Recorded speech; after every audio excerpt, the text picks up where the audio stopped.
Assalamualaikum warahmatullahi wabarakatuh.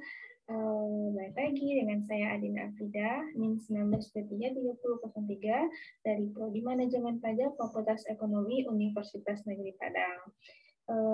Pada video kali ini, saya masih berada pada mata kuliah pemeriksaan pajak, tapi dengan materi yang berbeda. Kali ini adalah jika minggu lalu saya membahas tentang pemeriksaan atau SPT tahunan PPh orang pribadi, nah untuk kali ini saya akan membahas tentang pemeriksaan atas SPT tahunan PPh badan.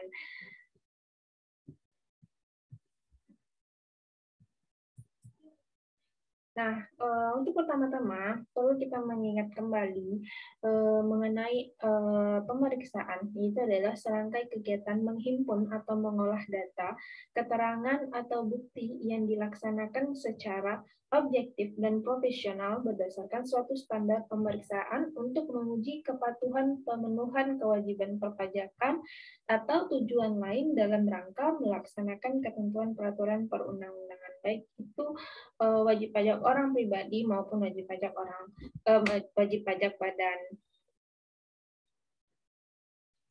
Lalu dalam pemeriksaan SPT tahunan badan ini ada beberapa pengujian-pengujian akan dilakukan. Yang pertama pengujian atas penghasilan, lalu yang kedua pengujian atas biaya, yang ketiga pengujian kompensasi kerugian fiskal, yang keempat pengujian kebenaran penerapan tarif, dan yang terakhir atau yang kelima pengujian atas kredit pajak. Mari kita lihat dan kita bahas satu persatu. Nah, untuk yang pertama, itu ada pengujian atas penghasilan. Yang pertama itu adalah tujuannya untuk menguji kelengkapan penghasilan yang dilaporkan dengan cara pemanfaatan informasi internal atau eksternal Direktorat Jenderal Pajak, analisis angka-angka, penelusuran angka, penelusuran bukti, pengujian keterkaitan, ekualisasi atau rekonsiliasi, permintaan keterangan atau bukti, konfirmasi, dan pengujian kebenaran perhitungan matematis. Lalu yang kedua, itu ada kebenaran jenis atau sumber penghasilan yang dilaporkan dengan cara memanfaatkan informasi internal atau eksternal dari Direktorat Jenderal Pajak, yang kedua pengujian kebenaran fisik, dan yang ketiga adalah konfirmasi. Lalu yang kedua itu ada pengujian atas biaya. Tujuannya adalah yang pertama eksistensi dan kebenaran jumlah biaya yang dibebankan, dan yang kedua keterkaitan antara biaya dengan kegiatan usaha. Nah, cara yang bisa dilakukan untuk eksistensi dan kebenaran jumlah biaya yang dibebankan, yang pertama adalah pengujian kebenaran penghasilan matematis, yang kedua penelusuran bukti, yang ketiga pengujian keabsahan dokumen, yang keempat konfirmasi, yang kelima ekualisasi atau rekonsiliasi, yang selanjutnya ada pengujian keterkaitan, dan yang terakhir pengujian terhadap rekening koransi wajib pajak. Lalu untuk yang kedua, keterkaitan antara biaya dengan kegiatan usaha. Itu dapat dilakukan dengan cara wawancara dan pengujian dokumen.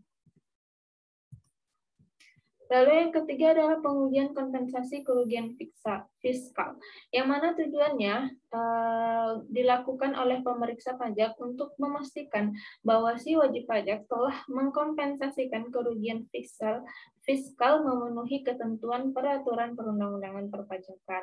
Hal-hal krusial yang akan diuji oleh pemeriksa itu yang pertama adalah dokumen penentu nilai kerugian fiskal, lalu yang kedua jangka waktu kompensasi kerugian fiskal selama 5 tahun. Nah, lalu yang selanjutnya itu adalah pengujian kebenaran penerapan tarif, yang mana dilakukan untuk memastikan bahwa si wajib pajak telah menggunakan tarif pajak sesuai dengan ketentuan peraturan perundang-undangan perpajakan. Nah, tarif yang dapat digunakan yaitu sebagai berikut. Yang pertama ada tarif pasal 17 ayat 2A Undang-Undang PPh, yang kedua ada tarif PPh pasal ayat 2B Undang-Undang PPh, dan yang ketiga tarif pasal 3E Undang-Undang PPh.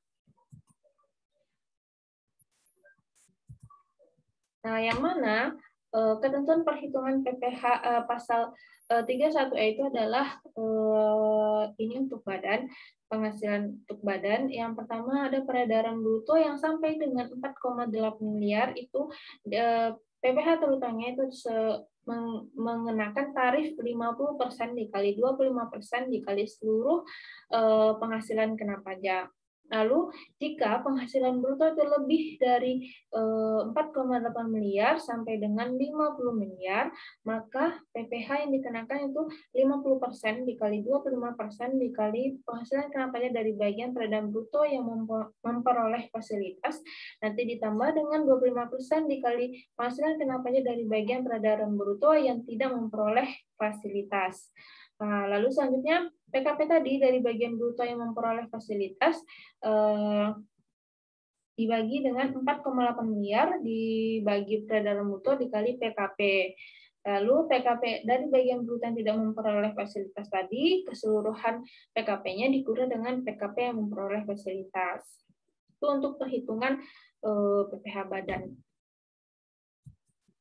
Lalu yang materi yang terakhir itu pengujian atas kredit pajak, yang mana pengujian ini dilakukan untuk memastikan bahwa kebenaran kredit pajak yang telah diperhitungkan oleh wajib pajak. Hal ini dilakukan untuk memastikan agar kredit pajak yang dinyatakan oleh wajib pajak dalam SPT telah sesuai dengan ketentuan yang berlaku. Nah, teknik yang dapat ditempuh oleh pemeriksaan pajak untuk memastikan kebenaran kredit pajak ini yaitu diperhitungkan oleh wajib pajak. Yang pertama, pemanfaatan data internal Direktorat Jenderal Pajak berupa bukti potongan PPh atau surat setoran pajak. Lalu yang kedua, ada konfirmasi ke pihak pemotong atau pemungut pajak. Nah, baik, mungkin itu saja materi yang bisa saya sampaikan. Semoga bisa bermanfaat bagi para pendengar. Apabila ada salah dan kurang, saya mohon maaf. Wabillahi taufiq wal hidayah. Wassalamualaikum warahmatullahi wabarakatuh.